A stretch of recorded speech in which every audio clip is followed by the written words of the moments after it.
So in today's video, we're going to be looking at Dynex coin. This is kind of in response to this Dynex coin scam video. So I've had messages on Twitter from the Dynex team and I asked them a bunch of questions. So we're going to look over those questions, then we're going to go into Dynex coin. I want to talk a little bit about FPGAs on the network because as we know, that's a natural progression for GPU mineable coins. I'm going to have a look at what FPGAs look like on the network. But firstly, I want to say thank you because the channel's doing really well right now. We're consistently hitting around 400 views. And we're on our way to 2,000 subscribers, so if you could subscribe if you're not already, that'd be great.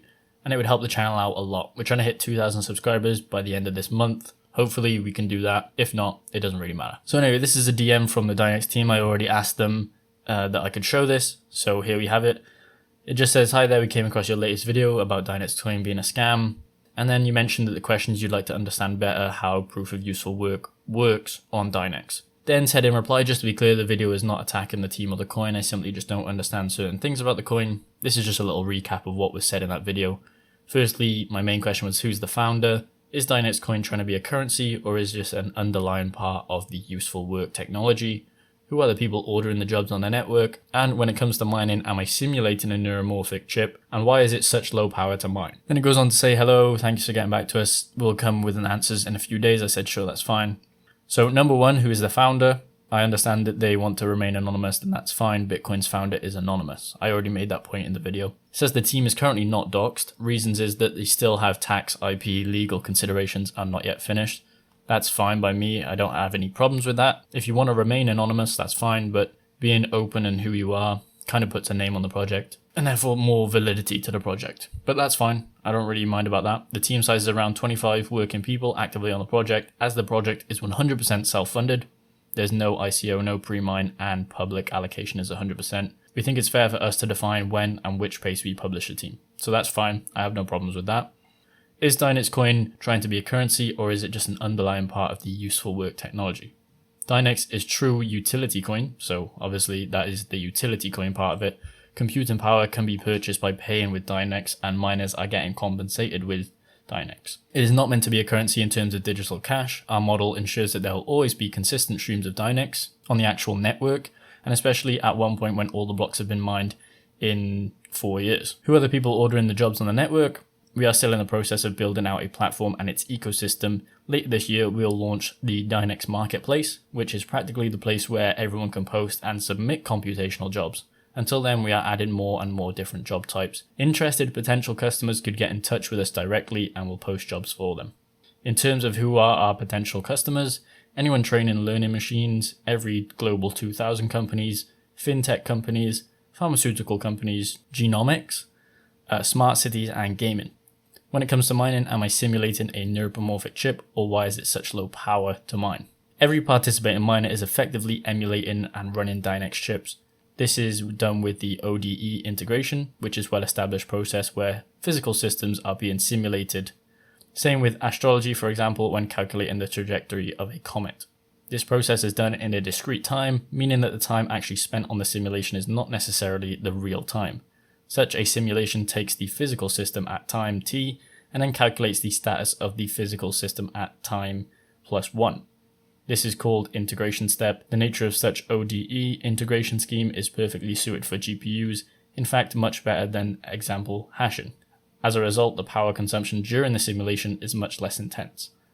So those are the 4 questions that I had, and that's what they answered about. Now, when it comes to Dynex, they're always talking about neuromorphic computing. So I want to just touch on that a little bit, and I've done some research, and neuromorphic computing, or the memristor, the ideal memristor that they're trying to simulate, can't actually be made with today's technology, so they're simulating it, which means that they can actually use this technology that is from theoretically the future.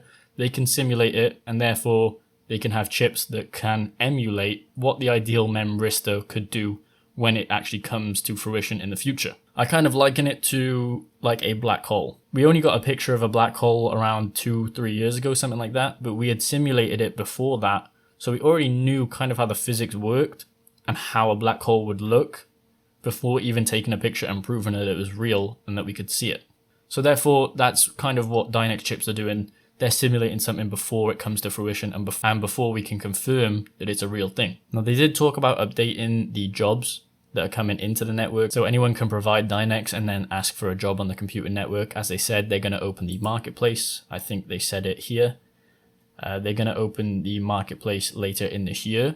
As you can see here, this is currently the marketplace. However, it doesn't say what type of jobs are being done on the network, and it doesn't say who it's coming from. That was one of my main things. However, it doesn't really matter right now. If they come out with the full Dynex marketplace, then that'll be great. We might even make a video on how to order jobs on the marketplace and what you can kind of use Dynex for. I don't know how many companies actually need this type of computing power. I'm sure Dynex are probably going for the smaller market. So a lot of companies that are small, that need to do simulations, that don't have the money to buy, thousands of GPUs on the network. But there are some testimonials from this company called Kali Global, which is focusing on artificial intelligence and computational designs. So there's some, testimonials from them saying how good it is to run, I guess, on certain simulations and stuff that they need to do. Anyway, I wanted to scroll down here and talk about the memory hard. So our algorithm is memory bound algorithm for proof of work pricing function. It relies on random access to a slow memory and emphasis latency dependence, and requires significantly less memory to verify a solution than to discover it. As a result, we close the gap between CPU, GPU, and ASIC miners. So I really wanted to talk about if we're going to see FPGAs on the Dynex network. Now, the reason that I'm talking about this is because in their roadmap and history, they actually talk about the start of Dynex here. They say our first chip design was solved problems up to 8 variables and was implemented into breadboards with a number of Raspberry Pis connected. It was a huge, very unpractical, but we did it and was supposed to do. Performing in-memory processing, having instantonic behavior, and showing long-range order, similar to what we see in the quantum machines. And then it goes on to say, subsequently, we implemented the chip's functionality on FPGAs and put together around 1,500 FPGAs to form a cluster of our Dynex chips. So what's really interesting about that is that, in theory, there should be bit streams out there that the Dynex team have because they've used the Dynex solve on an FPGA. I believe that's what they're trying to say in this text. If I'm wrong, then anyone in the Dynex team, please correct me. But I'd like to see FPGAs on the network, definitely, and I'm sure that's the progression. However, with this ideal memristor model, we could also see ASICs. I know FPGAs are way easier to design in terms of coding and stuff like that than ASICs, because you actually have to get the chips pre-made, but FPGAs can just be programmed. However, because they did test on FPGAs, that means that they clearly have some FPGA bitstream that they could use for other FPGAs. If they just let us know which ones that they were using, we could actually start mining Dynex on FPGAs. It'd probably be way more efficient. It would probably be a good move for their network to actually release this as well, because it would allow people that have these FPGAs that they used to actually start mining Dynex and be way more efficient. But if you open that up and you give it away, this FPGA bitstream that you have for the Dynex chips and the Dynex solve program, that means that you can get more people to join your network, and therefore you have more access to computing power. And then it goes on to say the test confirmed the functionality, but we soon realized that scaling it further would be challenging as there's only limited availability for additional FPGAs. At the time an article caught our attention addressing the issues of energy used for crypto mining, we realized that a lot of computing power is being wasted every single minute on just calculating hashes, so we asked ourselves why not utilize this energy to do something meaningful. We decided to follow a decentralized approach together with a blockchain and a coin. Dynex was born on the goal to build the world's largest neuromorphic supercomputing platform. Now, for people that don't know what neuromorphic is, it says here, neuromorphic computing is a method of computer engineering which elements of a computer are modeled after systems in the human brain and nervous system. So we all know that the brain is a massive computer, can do a lot of things. So this is what they're trying to simulate here. So hopefully we do see FPGAs on the market. Hopefully we also see ASICs on the market. And lastly, I want to just talk about profitability and look at the Dynex price chart. So lately we've had a bit of an increase in the Dynex price from around, I want to say 2 months ago.